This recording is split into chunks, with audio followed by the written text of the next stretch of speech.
Are you guilty of ignoring the deep questions of your mind? Do you finally want to know the answer to who created you, me, and everything around us? Do you want to know the purpose of your life? Do you want to know who created the universe? Is it really the answers that the Scientologists and the atheists want to give to you, or is there something else? First, have a look at this thing. What do you think this is? We call it the Milky Way. This is our galaxy. This is where you and I reside. Let's zoom in a bit more. Keep going. Okay, welcome to our solar system. Let's bring this a little bit closer to home now. Okay, stop. There's a bit to talk about before we got here. If we put some pressure on our brains and try to think about the day we came into this world, none of us really have any memory of that. Now, you're a bit more grown up, maybe 18, 25 or more. You may have come across this age-old question of, how did I get here? And when you look at graphics like this, and you realize, wow, I'm just a small, tiny human amongst billions of other humans on this planet called Earth. So ask yourself, how did I get here? Now you think about that for a second. How the hell did I get here?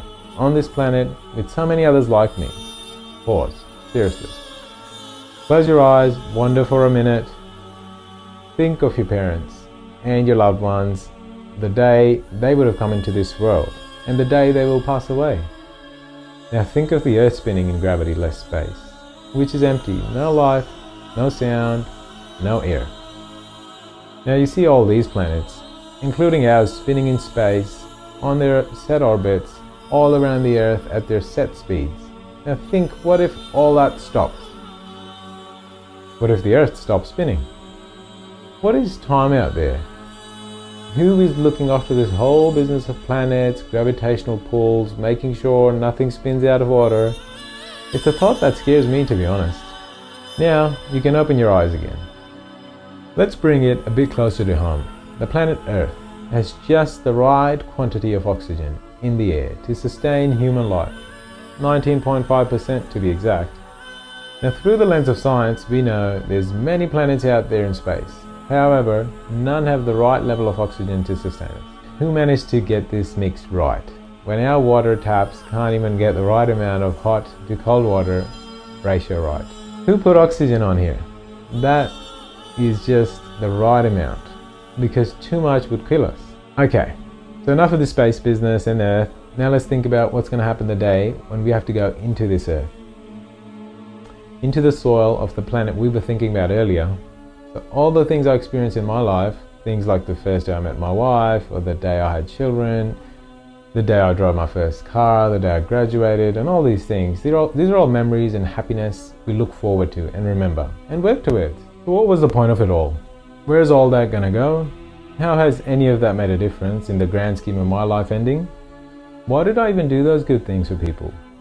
Okay, enough of the funny questions.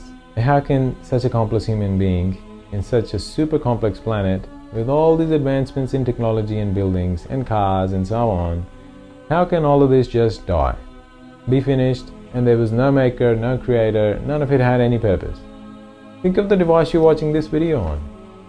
Think it can come to be without a creator or a manufacturer? It's the traditional saying these days, right? If the iPhone can't be created itself, what makes you think a complex human being like us can? Okay, these are all pretty difficult questions to process, to be honest. And on a personal note, I personally went through this phase in university, where my belief system was challenged and I had to push myself to get to the bottom of these questions. And trust me, when I did, there was a defining moment in my life, as from that day on, I had my purpose set. I had a purpose in my stride. I stopped playing video games, I started getting high distinctions in university. Look, I was a C or a D grade student. I wasn't really smart or anything.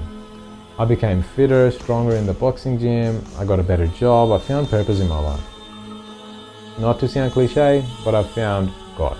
Look, don't live your life ignoring the deep questions. You can't live your life with unanswered questions or having critically thought about things that were passed on to you by others. Even religion.